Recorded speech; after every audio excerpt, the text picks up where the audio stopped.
Alors nous voilà sur l'interface de Weave AI. Donc pour ceux qui connaissent pas, c'est un outil nodal qui permet d'avoir un historique, une visibilité sur un board. Dans Weave, ils intègrent donc plusieurs modèles d'IA générative comme Nano Banana par exemple, Kling, Runway ou encore VO3. Donc là, l'idée c'est que je vous montre mon workflow à moi pour générer donc ces images en CGI. Je vais être très transparent, je vous montre un peu comment j'ai commencé. Donc l'idée c'est qu'au départ, j'ai importé ma vidéo que j'ai tournée donc à Station F. C'est vrai que je vous ai pas remis dans le contexte. Rapidement, voilà, j'étais à Station F pour un hackathon et je me suis dit tiens, je vais aller filmer cette sculpture que je trouve hyper sympa, sachant que c'était la toute première fois que j'allais à la Station F. Pourquoi pas immortaliser le moment. Et voilà, donc maintenant l'idée voilà, c'est de faire de la CGI avec l'IA. J'ai déjà eu l'occasion de faire de la CGI mais avec de la 3D sur des outils comme Blender. Et là l'idée voilà, c'est de pousser un peu le truc, voir qu'est-ce que l'IA est capable de faire aujourd'hui lorsqu'on fait de la CGI. J'ai fait un premier texte pour voir ce que ça donne, juste un prompt classique, un texte vers de la vidéo, donc avec le modèle Anyone. Il n'y a pas de surprise, hein, ça n'a pas du tout fonctionné,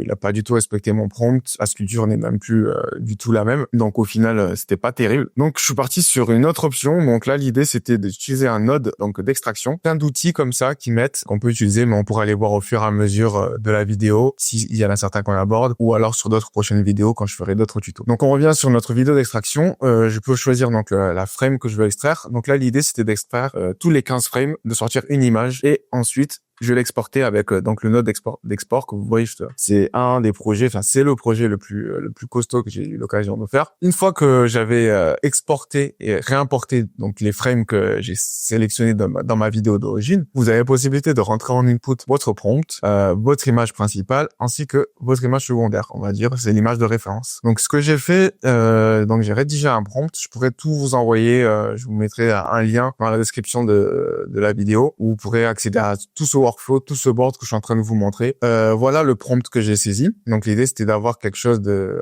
hyper réaliste dans le style CGI, dans la station F, respecter les angles de caméra, respecter les lumières, respecter les ombres, respecter en fait tout l'environnement, tout ce qui se passe dans la vidéo. Et l'idée c'était en fait que la sculpture donc d'origine puisse être métamorphosée sous forme de logo. Voilà plusieurs propositions qui m'a faites. Donc là vous pouvez voir les toutes premières elles étaient pas terribles, donc j'ai dû itérer, tester différents trucs jusqu'à avoir quelque chose qui se rapproche de ce que je veux. Donc là, par exemple, sur la version 2, il a viré l'enclos. C'était pas ce que j'avais demandé. Voilà, des fois, l'IA peut faire un peu des siennes. Malgré la précision et la technicité de votre prompt, ça peut arriver que ça génère des choses qui n'étaient pas demandées au départ. Donc au final, on est parti sur la version 3 qui, par moi, est nickel. L'angle de vie est top. Le logo, il est bien respecté. Il a repris les textures au niveau des craquelures, les détails. Enfin, voilà, vraiment, tout est conforme. Ensuite, vous avez un node, donc un autre node d'outils. Moi, j'appelle ça des nodes d'outils. Donc levels, comme sur Photoshop. Donc ça, c'est ce que j'ai fait pour absolument chaque logo. J'ai fait la même chose pour le logo Google, pour le logo également Microsoft, pour le logo Apple, le logo Slack également, le logo NBC et enfin le logo IBM. Alors, en fonction des images, ça peut arriver parfois que je mette pas forcément le même prompt. Des fois, j'ai dû itérer, tester différents trucs parce que il tapait à côté. Vous regardez là, IBM sur la première génération, il respectait pas trop ce que j'avais demandé. Donc, ce que j'aime bien faire, c'est tester un premier prompt et faire une V2. Donc là, à l'occurrence, c'est la version 2 qui a super bien marché. De manière générale, c'est cette version-là de prompt qui a plutôt bien marché dans toutes les générations d'images que j'ai faites. Par exemple, si on s'arrête sur NBC, j'ai dû m'y prendre à 6 reprises avant d'avoir une sculpture convenable. Donc, je peux vous montrer les premières. Et c'était toujours en plus avec le même prompt. Il me semble que j'avais pas fait de modification sur le prompt. Donc, des fois, le prompt, il peut être très poussé, très technique, très précis, mais le modèle, il va pas répondre présent. L'idée, c'est d'être patient et de continuer à générer jusqu'à avoir un résultat convenable. Voilà, je fais un petit arrêt sur la génération au niveau du logo Apple. Je vous montre un peu les différentes générations qu'il m'a faites. Pareil, si on fait une petite passe sur Microsoft, bon, là, j'ai eu 8 générations. Ça va dépendre. Des fois, il y a beaucoup d'itérations à prendre en compte et des fois, ça peut marcher du premier coup. Une fois que j'ai transformé toutes mes sculptures, l'idée, c'est de venir faire une animation. J'ai fait plusieurs tests au début. J'ai voulu voir un peu les différents modèles, tester un peu ce que chacun était capable de faire. Justement, j'ai testé Kling, c'est mon préféré, VO3 et Runway. Je vais vous montrer un exemple. Donc là, c'est un morphisme original vers Figma. Ce que j'aime beaucoup, en fait, c'est vraiment le respect sur les ombres, sur la lumière. Enfin, quand on regarde au niveau du podium blanc, lorsqu'il y a la transformation qui se fait, on voit en fait l'ombre en temps réel, quoi, en même temps que la transformation se fait. On voit l'ombre agir à l'occurrence, et du coup, ça rend encore plus réaliste cette transformation. C'est vrai que le morphing dans la génération de vidéos, c'est pas le truc le plus facile à faire parce que des fois, il fait des trucs très bizarres. Bon, là, il a pas du tout compris. Ça arrivait des fois, il faisait des rotations. Moi, dans mon prompt, d'ailleurs, je vous ai pas montré un peu ce que j'avais prompté. Donc, en gros, j'ai fait 2 prompts. Un prompt général de transition. Mais là, l'idée, c'était vraiment de poser les bases, faire en sorte que la caméra ne bouge pas, que le podium ne tourne pas, que la sculpture enfin, vraiment de tout figer dans le marbre et que la caméra, en fait, elle suive juste la première frame et la deuxième frame. Ensuite, il y a un deuxième note de prompt que j'ai rajouté, c'est le negative prompt. Donc là, c'est tous les don'ts, c'est tous les trucs que je veux pas qu'il fasse. Ensuite, je rajoute un note de routeur. Alors c'est vrai, je vous ai pas montré. Alors pour utiliser les nodes, donc vous faites soit clic droit ou alors tab.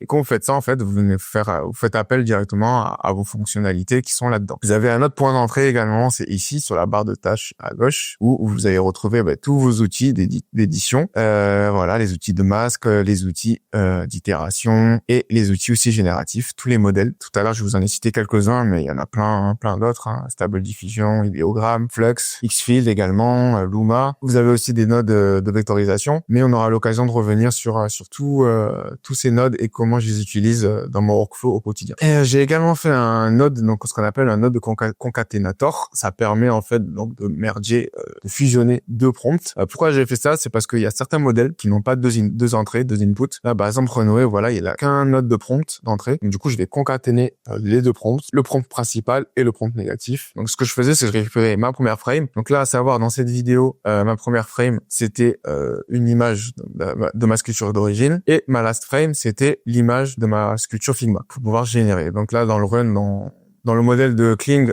c'est plutôt simple. Vous pouvez juste choisir voilà la durée et voir à quel point votre modèle suit ou pas le prompt.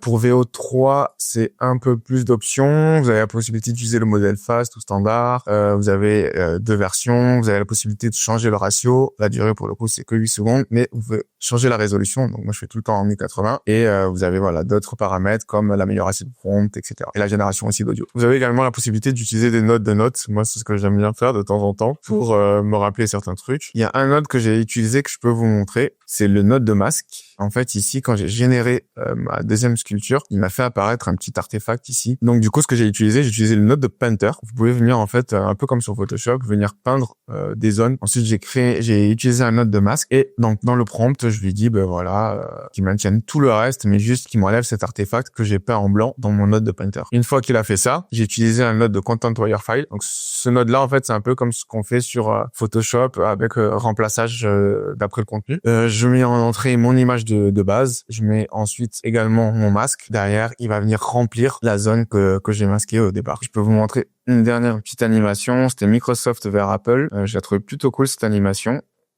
Hop. Vous voyez, en fait, vraiment, il y a toute l'élasticité, toute l'argile, en fait, qui s'étend. Et c'est vraiment ça que je cherchais, vraiment ce morphisme, cette transformation. Mais voilà, vous pouvez voir que en arrière-plan, il y a des personnes qui passent. De base, dans la vidéo, il y avait pas ces personnes-là.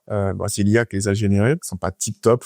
En termes de représentation, ça manque de détails. C'est pas assez précis encore. De manière générale, les textes, des fois, il y a des problèmes encore au niveau des textes. Il y a encore des petits artefacts qui se créent. Voilà, j'ai pu vous présenter tout mon workflow, tout mon process, comment je fonctionne, step by step. Maintenant, voilà, le lien est à vous. Vous en faites ce que vous voulez. Vous pouvez vous amuser, tester des trucs. Je vous le fournis totalement gratuitement. Si vous n'avez pas encore créé de compte Weavy, c'est l'occasion. Je vous ai mis un lien dans la description.